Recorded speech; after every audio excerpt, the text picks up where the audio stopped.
এই পাগড়ি লাগাইয়া মুখের মধ্যে দাড়ি লইয়া ফুরাতের প্রান্তরে নামাজ পড়িয়া ফুরাতের পানি দিয়ে উযু গোসল কইরা মুসলমান হয়ে জাহান্নামে কথা বলবে। শাহজালাল ইয়ামনি রাহমাতুল্লাহ আলাইহি জিজ্ঞাস করি, এ শাহজালাল, ও বাবা শাহজালাল,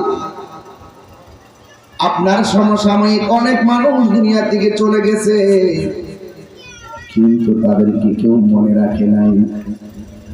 750 বছর পরেও আপনার রওজা কেন জিন্দা রয়েছে? আমরা শাহেরচরের মানুষ জানতে চাই। চতুর্দশ শতাব্দীর মুজাদ্দিদ ইমাম আহমদ রাজা খান ফাজিল বেরলভী রাহমাতুল্লাহ আলাইহি জিজ্ঞেস করি, এ আলা হযরত, আপনার নাম ইমাম আহমদ রাজা, আমরা আপনারা আলা হযরত ডাকতে ডাকতে সারা বিশ্বে আপনি আলা হযরত। আপনি তো নিজের নাম আলা হযরত রাখেন নাই, আলা হযরত রাখছে আপনাকে আপনার প্রেমিকরা। সুবহানাল্লাহ। কোন গুণের কারণে আপনি আলা হযরত হয়ে এখনো আশিকের হৃদয়ে আর এত বছর পরেও কেন আপনার জয়গান শুধুমাত্র বাংলার জমিনে নয়, আলা হযরতের কর্মের উপরে লেখার উপরে এখনো থিসিস আর ক্যাম্পেইন হচ্ছে? কথা কোন ঠিক না? যার নামের উপরে গবেষণা করা হচ্ছে, তিনি শুধুমাত্র মৌলবী না, তিনি দার্শনিক, তিনি সায়েন্টিস্ট, তিনি আশিকে রাসূল। সুবহানাল্লাহ বলেন না? ওই যে আলা হযরত দেখতেছেন।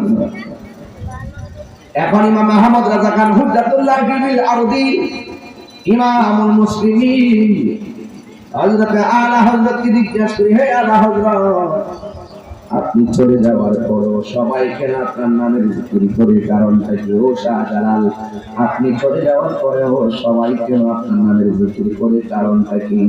বাবা শাহজালাল ডাক দিয়ে বলে, ও পৃথিবীর মানুষ, কেন জিকির করে জানো? কারণ কোনো একটাই, কারণ আমার জীবনটা মোস্তফার কদম মোবারকে কুরবান করে দিয়েছি।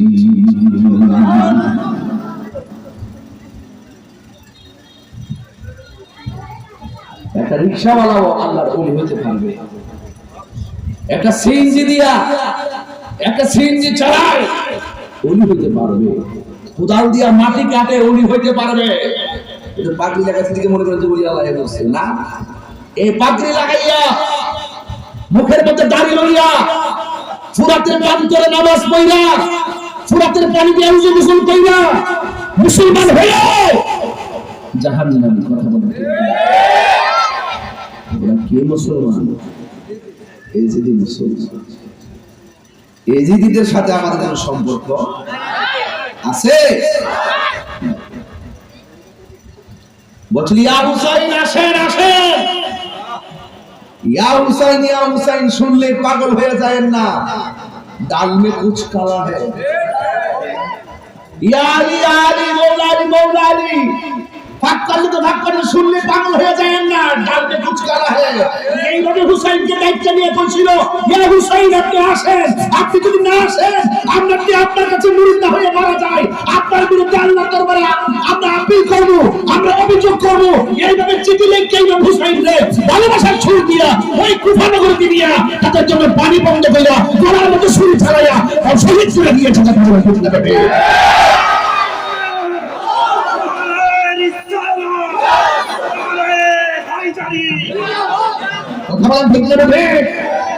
এই জন্য ইয়া হুসাইন শুনলে চলবে না, দেখতে হবে হুসাইনের আদর্শ তার মাঝে আছে কিনা।